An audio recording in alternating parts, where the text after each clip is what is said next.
cooperativa Rochdale lavora da molto tempo nell'ambito della disabilità, appunto occupandosi di inserimento al lavoro di persone con disabilità fisica.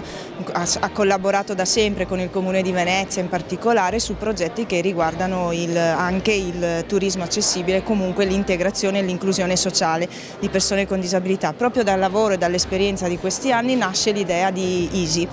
Easy vuole essere una rete di servizi da dare alle persone, turisti o comunque persone con esigenze speciali che si recano nel nostro territorio a partire da Venezia, ma per arrivare poi a coprire tutta la regione Veneto, e che hanno appunto esigenze speciali e che necessitano di servizi che vanno dalla mobilità all'assistenza all'accompagnamento semplice o comunque di qualsiasi natura di tipo appunto turistico che miri a fruire del territorio liberamente con gli opportuni servizi di riferimento. Questo progetto è un progetto a cui teniamo molto, che speriamo che possa realizzarsi.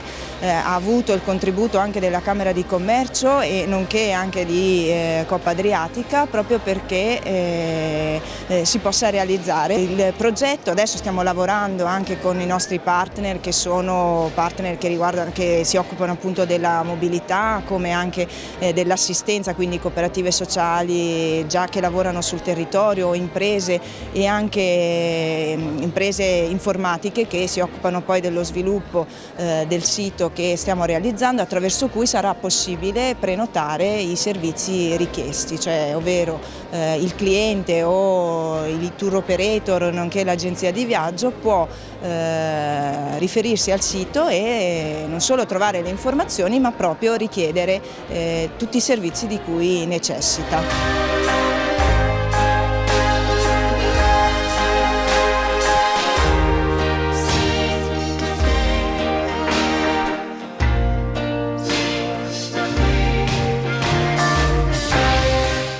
Continuare ad essere interessanti per la città di New York, perché vorremmo continuare a collaborare sulla strada dell'abbattimento di barriere architettoniche.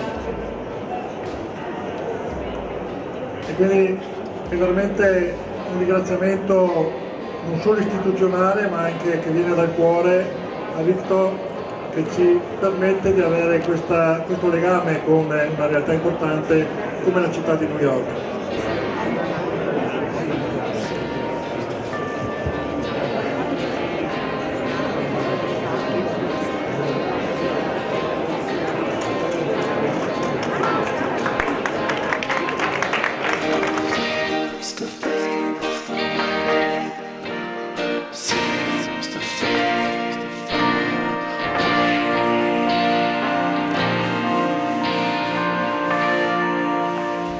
Union Lido da pochi giorni è il primo campeggio in Italia, nel Veneto, ad essere riconosciuto a 5 Stelle, una struttura leader a livello europeo.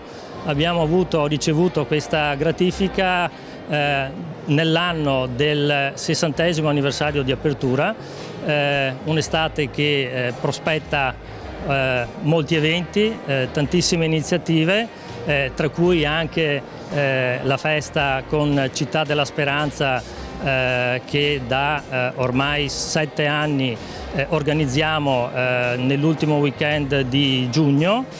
Sarà un'occasione per festeggiare ma anche riconoscere quanto sia importante la ricerca per la salute dei nostri bambini. Ringrazio per questa giornata qui in fiera. E come Fondazione Città della Speranza siamo molto legati all'Union Lido, perché Union Lido ci ospita i bambini che sono stati in reparto all'inizio della stagione, quindi un'opportunità unica per genitori che hanno vissuto la malattia di vedere i bambini, i propri bambini che vivono una realtà così bella, ludica come l'Union Lido. E ogni anno tra l'altro c'è una festa che celebriamo assieme, quella dedicata proprio ai bambini, e anche abbiamo fatto una specie di gemellaggio tra Union Lido e Città della Speranza. Direi che questo proprio significa essere vicini sia alle situazioni problematiche, quindi bambini con leucemie, ma anche a tutta questa realtà infantile che trova uno spazio dove poter giocare, divertirsi e sostenere la solidarietà.